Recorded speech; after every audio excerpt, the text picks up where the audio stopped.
Luggage pack করো, ready. এদিকে 8:45 বেজে গেছে, একটু পর আমাদের ট্রেন আছে। এদিকে মা কিন্তু ঠাম্মার সাথে কথা বলে নিচ্ছে, কারণ ঠাম্মা একলা থাকবে আর আমরা চারজন কিন্তু চলে যাচ্ছি বিড়ু বিড়ু। Welcome to our new blog. তো আমরা এখন এক জায়গায় বেরিয়ে পড়েছি অলরেডি। তো 8:45 মনে হয় বেজেই গেছে, কটা বাজে যাই না, তোমাদেরকে দেখিয়েই দিয়েছি। তো এখন আমরা কোথায় যাচ্ছি সেটা তোমরা দেখতে থাকো, আস্তে আস্তে ব্লগটা দেখলে তোমরা অবশ্যই বুঝতে পারবে। আমাদের রাতে ট্রেন, তো এখন উঠতে হবে, আর কোথায় যাচ্ছি সেটা খুব শীঘ্রই দেখতে হবে। তো চলো দেখতে থাকো। আর এই দেখো এখন স্টেশনে বসে কি করবো ভেবে, এখানে আমি কিন্তু পায়ে আলতা পরে নিয়েছি, দেখেছো গাইস, আর একটু সাজুগুজু করে নিয়েছি কারণ আমরা বেরু যাচ্ছি। তারপর দেখো আমরা ট্রেনে করে চলে এসেছি শিয়ালদাতে, আর শিয়ালদাতে এসে দেখো আমাদের হ্যান্ডেল ব্যাগটা কিন্তু ছিঁড়ে গেছে। তারপরে ওই ব্যাগ ছেঁড়া অবস্থায় খুঁড়িয়ে এসছে। আর এই দেখো পেছনে আমাদের ট্রেন, না না না পেছনে কিন্তু আমাদের ট্রেন নয়, আমাদের ট্রেন আসবে, তার জন্য এত লাইন পড়েছে, কারণ আমরা নিয়েছিলাম জেনারেল কোচ, কারণ কম টাইমে যেহেতু যাচ্ছি, সাডেন প্ল্যান। তারপরে এই দেখো ট্রেনে উঠে গেছে, এখানে সুন্দরী দেখো কী সব বলছে, ও কিন্তু একদম ট্রেনের টঙে উঠে গেছে। আর এখানে আমি ভাবছিলাম যে কি করব। তারপরে এখানে ফাইনালি একটু খিদেও পেয়ে গেছিলো, একটু খাওয়া দাওয়া করবো সেই চিন্তা ভাবনাই করছিলাম আর কি। আর এখানে দেখো তোমাদের দুষ্টু বাবা বকছিল ওকে, কি বলবো, নামতে পারছিল না। আর তারপরে ওকে ধরে কোলে করে নামালো, ঠিক আছে, ও এখন হাত ধুতে যাবে তাই জন্য। এদিকে মহারানী এসে গেছে, আর বাবা ফের বকাবকি করছিল যে এবার ওপরে উঠবি তো ঠিক আছে, কিন্তু যদি নিজে নামতে না পেরেছিস দেখবি এবার কী করি। আর এখানে দেখো কাকিমা করে নিয়েছিল পাস্তা, সেই পাস্তায় এখন সবাই মিলে একটু খাওয়া দাওয়া করে নিয়েছে। আর আমার মা করে নিয়ে এসেছিলো রুটি, আর তার সঙ্গে গরম গরম আলুর দম। হো রাত্রিবেলার ডিনারটা না একদম সেরা হয়েছে। আর এখানে দেখো গোপাল কিন্তু টুক করে বসে, আর আমি কিন্তু পুরো কন্টেনারটাই নিয়ে নিয়েছি পাস্তা। তো খাওয়া দাওয়া করে রাতে ট্রেনে করে চলে এলাম কোথায় বলো তো, একটু পরেই তোমাদের স্টেশনটা দেখাচ্ছি। আর এখন আমাদের বোন দেখো একলা চলে যাচ্ছে কোথায়, আর আমাদের ট্রেন কিন্তু আমাদেরকে নামিয়ে দিয়ে স্টেশন থেকে বেরিয়ে যাচ্ছে। কি দারুণ না সিনটা, নির্জন একটা স্টেশন, কেউ নেই, চুপচাপ অন্ধকার, তার মধ্যে একটা ট্রেন যাচ্ছে। Wow, just amazing. তো তারপরে ট্রেনকে টাটা করে দিয়ে আমরা সবাই চলে এলাম স্টেশনের বাইরে। আর এই দেখো গাইস, তোমরা বুঝতেই পারছো আমরা কোথায় এসেছি, আমরা চলে এসেছি রামপুরহাট স্টেশনে। আর এখান থেকে আমরা এখন যাবো তারাপীঠ মন্দিরের উদ্দেশ্যে। তো চলো যাওয়া যাক। আর এখানে কিন্তু প্রচুর হারে বৃষ্টি হয়েছিল, মাঝরাতেও বৃষ্টি হচ্ছিল খুবই। আর তারপরে মাঝরাতেও দারুণ অভিজ্ঞতা হয়েছে, বৃষ্টিও পড়ছিল, খুব শুনশান, কতগুলো স্টেশনও যাচ্ছিলো, আবার তার মধ্যে লাল আলো জ্বলছিল গাইস, হেভি। ট্রেনের বাইরে থেকে দেখতে খুবই ভালো লাগে। তো তারপর আমরা গাড়ি নিয়ে চলে এলাম মা তারার কাছে। আর ওই দেখো তারা আমার সরণি দেখা যাচ্ছে, আর ওইখানে কিন্তু মা তারা আছে। তারপর বাবা কাকাটা সবাই মিলে একটু ডিসকাস করে নিচ্ছিল আমাদের হোটেলের জন্য। হ্যালো গাইস, তারপর গোপালকে দেখো, তারপর আমাদের চোখ মুখের অবস্থা দেখি তোমরা বুঝতে পেরেছো কি অবস্থা, আমাদের সারা রাত কী হয়েছে, ঘুম তো হয়নি। তারপরের দিকে দেখো সকাল হয়ে গেছে, আমরা হোটেলে চলে এসেছি। আর তারপরে দেখো আমাদের ফার্স্টেই গপুকে চান করিয়ে নিচ্ছি, কারণ আমাদের এবার সবাইকে রেডি হয়ে বেরোতে হবে কোথায় বলো তো, পুজো দেওয়ার জন্য। আর প্রচুর লাইন তো পড়েই গেছে, কারণ দিন ছিল আমাবস্যা, তো যাই হোক ভিড় তো হবেই। আর তারপরে দেখো আমাদের হোটেলের হোম টুরটা তোমাদেরকে দেখাই যে কীরকম জায়গায় আছি আমরা আর কি। অনেক কষ্টে রুমটা পাওয়া গেছে, কারণ প্রচুর ভিড়, যেহেতু আজকে আমাবস্যা প্রচুর লোক এসছে। আর এখানে দেখো আমাদেরকে দেখা যাচ্ছে কি ঘরের অবস্থা খুবই খারাপ, কারণ আমরা জামা কাপড় এদিক ওদিক ফেলিয়ে রেখেছি। কি আর বলবো তোমাদের, বাবা বসে আছে, তাড়া দিচ্ছি যে তাড়াতাড়ি খাও, চান করতে হবে, বেরোতেও তো হবে না, কারণ ওদিকে অনেক লাইন পড়ে গেছে। আর আমার ভিডিওর জন্য এরা কোনো কাজই করতে পারছে না, চুপ করে সবাইকে এক নাগারে বসিয়ে রেখেছি। কি বলবো গাইস, আমি সবাইকে একটু চাপিয়েই রাখি। তো ফাইনালি আমরা রেডি হয়ে মন্দিরে যাওয়ার জন্য বেরিয়ে পড়েছি। আর এই দেখো আমি কিন্তু পরে নিয়েছিলাম একটা শাড়ি, আর শাড়িটা কিন্তু আমার মায়ের, আর আমার বোনও কিন্তু পরে নিয়েছিল একটা নিউ ড্রেস। তো অবশ্যই জানাবে যে আমাদের দুজনকে কেমন লাগছে, শুধু আমাদের দুজনকে না, সবাই কিন্তু আমরা নতুন ড্রেস পরেছিলাম। তো সবাইকে কেমন লাগছে অবশ্যই কমেন্টে জানাবে। আর খুব তাড়াতাড়ি হয়ে রেডি হয়ে আমরা কিন্তু চলে এসেছি একটা ডালার দোকানে, যেখান থেকে বাবারা ডালা নিচ্ছিল, আমরা এখানে নামপত্র লিখছিলাম। তো চলো এবার মন্দিরের ভিতরে ঢুকতে হবে, অবশ্য লাইন দিতে হবে, সব থেকে বড় কথা। তো আমি ডালা নিয়ে দিকে চলে যাচ্ছি। আর এই দেখো এখানে কিন্তু যেখান থেকে আমরা ডালা নিয়েছিলাম ওখানে খুবই সুলভ মূল্যে ডালা পাওয়া যায়, ব্যবহারও খুবই ভালো, তোমরা চাইলে ওখান থেকে নিতে পারো, নাম্বার আর নাম ওখানে দেওয়া আছে।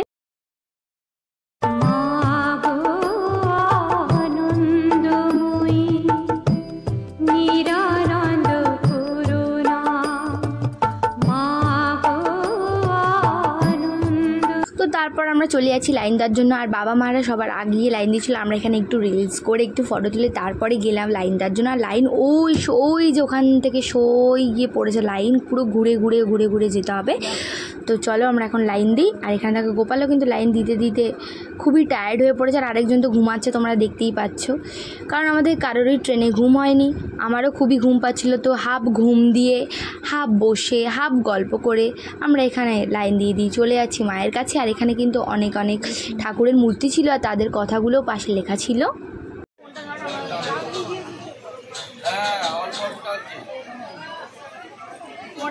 পরে নিচ্ছিস তুই ফটোটা তুলে নেব, কথা বলতে হিসেবে ফটোটা তুলে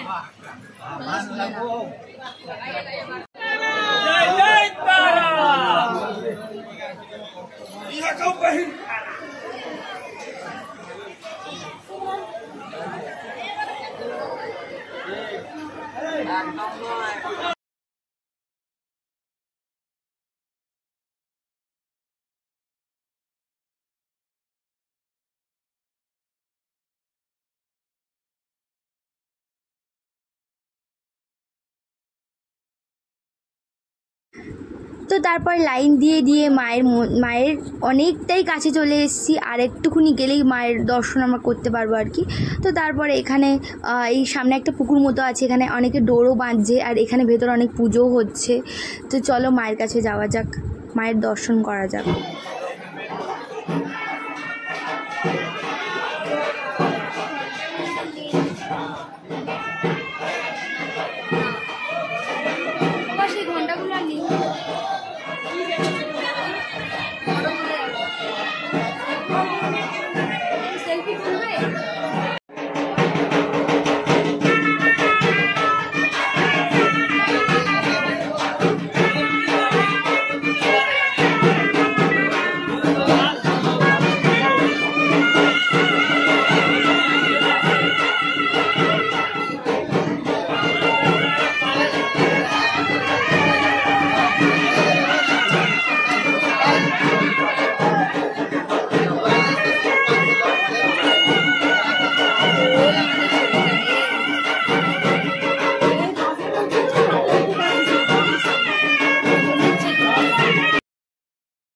তো তারপরে দেখো গোপাল এখানে ঘন্টা বাজাচ্ছে, আর বাবাও এখানে দাঁড়িয়ে আছে। তো চলো আমরা মন্দিরের ভেতরে ঢোকা যাক। সেই মুহূর্তে চলে এসেছে যেখানে গিয়ে আমরা মাকে দেখবো। জয় মা তারা।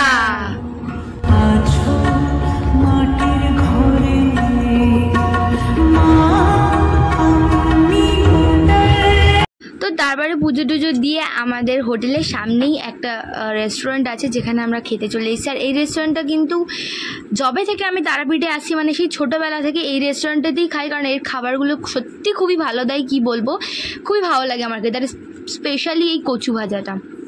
তাই বাবাকে এবারেও বলেছি যে বাবা আমি গিয়ে কিন্তু ওই হোটেলটাই খাবো।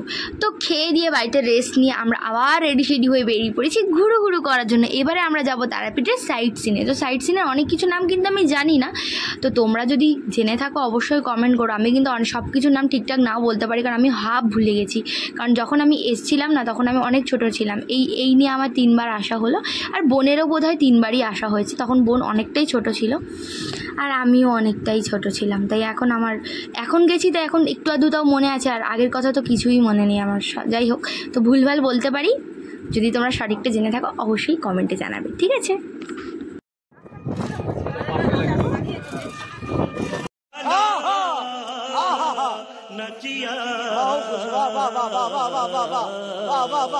আর তারপরে এই কাকুটাকে দেখো, কি বলবো, টোটোতে জায়গা হয়নি বলে কোথায় বসে যাচ্ছে গাইজ। তোমরা একবার দেখো কতটা রিস্কে, হাসিরও যেরকম ব্যাপার সেরকম ভয়েরও ব্যাপার গাইজ।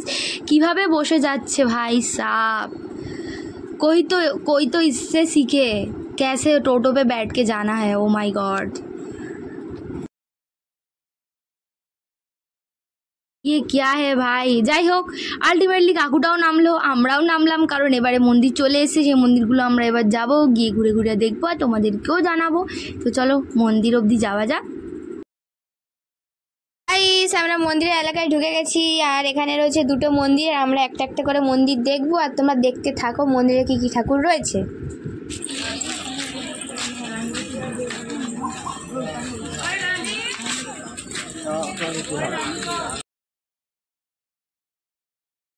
গাইস, আমরা চলে এসেছি ফার্স্ট মন্দিরে। এখানে আমরা জুতোগুলো খুললাম, এবার আমরা মন্দিরে প্রবেশ করব।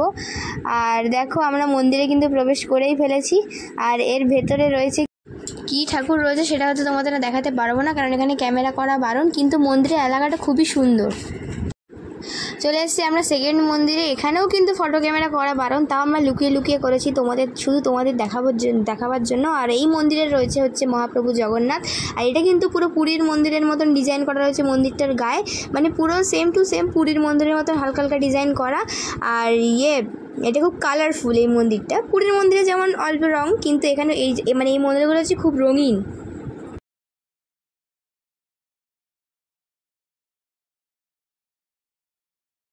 চলো গাইস এবার নেক্সট মন্দিরের দিকে যাওয়া যাক। দেখো গাইস তোমাদের পাগলটা কিন্তু নেচে নেচে বেড়াচ্ছে, কি করবে নিজেই বুঝতে পারছি না, মানে এত মাথা পাগল হয়ে গেছে। হ্যাঁ, তো তারপরে দেখো গোপাল কিন্তু স্যার করার জন্য বেরিয়ে পড়েছে। ও বাবা, ও খুবই এক্সাইটেড। তো তারপরে আমরা চলে যাচ্ছি নেক্সট মন্দিরে, আর এখানে কিন্তু আমরা নেক্সট মন্দিরের গেটটা ক্রস করে ফেলেছি। তো আমরা আলটিমেটলি ঢুকে গেছি। আর এটা কিন্তু বৃন্দাবনের আদলে তৈরি করা, বাট বৃন্দাবনের মতো আর কি। ভেতরে প্রচুর গাছ আছে, প্রচুর ফলের গাছ, প্রচুর ফুলের গাছ, অপূর্ব সুন্দর জায়গাটা। বাগানটা ঘুরে দেখতে গেলে অনেকটা টাইম কেটে যাবে। আর মন্দিরটাও দেখেছো গাইস কত সুন্দর, আর তার মাঝখানে কত সুন্দর ফুলের গাছ দেওয়া, ফলের গাছ দেওয়া। আর এই দেখো এখানে আবার আলাদা করে সুন্দর করে একটা টাবে পদ্মফুল চাষ করা আছে। আর ওই দেখো লিচু গাছও তোমরা দেখতে পাচ্ছ গাছ, কি সুন্দর লিচু হয়েও আছে। আর এইখানে অনেকগুলো স্ন্যাক্সের দোকান আছে, তাও আবার কিন্তু সব কটা নিরামিষ। তো আমরা এখান থেকে অনেক কটা স্ন্যাক্স কিনেও ছিলাম, স্ন্যাক্সগুলো খেতে কিন্তু খুবই ভালো ছিল। তো তারপরে ভেতরটা চলো তোমাদেরকে দেখাই চুপি চুপি। সবই জায়গায় মোটামুটি ফটো করা বারণ, কিন্তু আমরা চুপি চুপি মানে আর কি চুরি করে টুকিটাকি তোমাদেরকে দেখাচ্ছি। তো এখানে গিয়ে তোমরা অবশ্যই এইগুলো ভিজিট করো, তোমাদের খুবই ভালো লাগবে। তারাপীঠ মন্দিরের বাইরেই অনেক গাড়ি দাঁড়িয়ে থাকে, ওখানে গিয়ে বললে যে সাইড সিনে যাবো, তো সবাই এই মন্দিরগুলোকেই দেখা যাবে, আলাদা আলাদা করে কিছু বলতে হবে না। আর ওই যে দেখো ওখানে গৌর নিতেই আছে, রাধাকৃষ্ণও আছে। তো ভেতরে ফোন নিয়ে তো যাওয়া যাবে না, এই দূর থেকেই দেখালাম। আর সিঁড়ির পাশে কিন্তু অনেক মূর্তিও আছে, যারা অনেকে ঢোল বাজাচ্ছে, অনেক কিছু দাঁড় করানো আছে। যাই হোক, তো মোটামুটি বেশ ভালো, খুবই সুন্দর, ভালো বলা ভুল, খুবই সুন্দর জায়গাটা।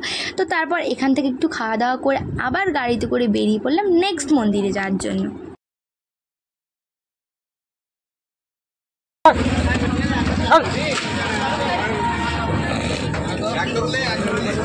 গাইস আমরা নেক্সট মন্দিরেও চলে এসেছি।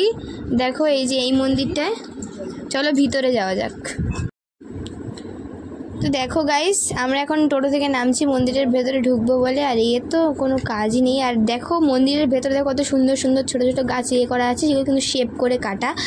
আর মন্দিরের ভেতরে আছে হচ্ছে তোমার গৌরনীতায়, একটা বড় গৌরনীতায়, আর এখান থেকে প্রসাদও দিচ্ছিল খাওয়ার জন্য। আর তারপর ওই গাছগুলোর কথা মনে আছে, যখন ছোটোবেলায় এসেছিলাম তখন ওই গাছের তলায় দাঁড়িয়ে কিন্তু আমরা দুজন ছবি তুলেছিলাম, তাই না বল? গাছগুলো কিন্তু ঠিক সেরকমই আছে গাইস। গাছগুলোর কথা মনে পড়ে, দুষ্টুর হয়তো অতটা মনে পড়ে না, কিন্তু আমার কিন্তু মনে পড়ে। তোর কি মনে পড়ে? আমার তো পড়ে, তুই তো মনে পড়তে দিচ্ছিস না, তুই তো বলছিস আমি মনে নেই, চাঁদেরই। আর এইখানে গাইস দেখো এখানে কিন্তু আছে, এটা একটা বট গাছের নিচে, মানে রহস্যময় পুকুর। হ্যাঁ, রহস্যময় পুকুর, এর তলায় কিন্তু আছে একটা মন্দির, পুকুরের তলায় মন্দির গাইস। জাস্ট একবার ভাবো, তোমাদেরকে মন্দিরটা দেখাচ্ছি চলো।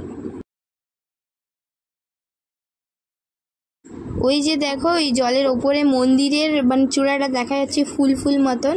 আর আগের বারে যখন আমরা এসেছিলাম তখন কিন্তু মন্দিরের কিছু অংশটা দেখা যাচ্ছিল, আমরা কিন্তু কিছু অংশটা দেখেছিলাম, আর এখন তো পুরো ঢেকে গেছে বল। আর ওপরে ওখানে কিন্তু প্রত্যেক দিন গিয়ে মালা চেঞ্জ করা হয়, পুজো দেওয়া হয়।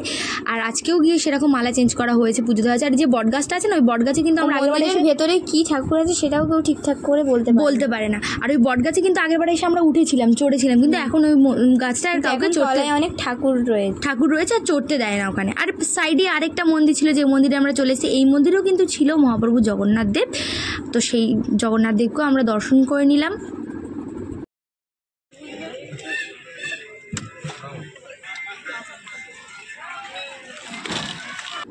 গাইস দেখো আমরা আরেকটা মন্দিরে চলে এসেছি, এখানে বাইরে সব কুকুরদের দল ভর্তি। আর এখানে একটা কুকুর কিন্তু তোমাদের ওই পাগলিটা মানে সোনার পিছনে পড়ে গেছিল। আর এই মন্দিরটা কিন্তু আমার সেই বেলুন মঠের রামকৃষ্ণদেবের আশ্রমের মতন লাগছে, তোমরাই কি বলো গাইস। আর এর ভেতরে কিন্তু একদমই ফোন অ্যালাউ নেই, তাই তোমাদেরকে দেখাতে পারিনি। আর তারপরে মন্দিরের ভেতরে অনেক রকমেরই ঠাকুর ছিল, জগন্নাথ দেব ছিল, রাধাকৃষ্ণ ছিল, আর অনেক রকমের ঠাকুর ছিল।